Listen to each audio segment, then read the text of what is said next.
My name is Lieutenant Commander Brandon Hempler. I'm Blue Angel number 5, the lead solo for the United States Navy Blue Angels.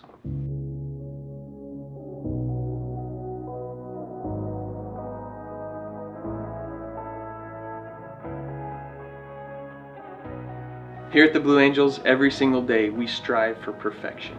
From briefing our flight to flying our flight to then debriefing our flight, we spend hours debriefing every single maneuver so that we can find those little imperfections that we have, and we are always seeking to turn those into the perfect flight.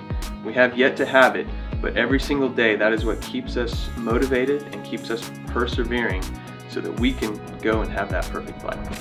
The advice I have for anyone watching this is basically the advice that I've followed my entire life, and that is treat people how you want to be treated.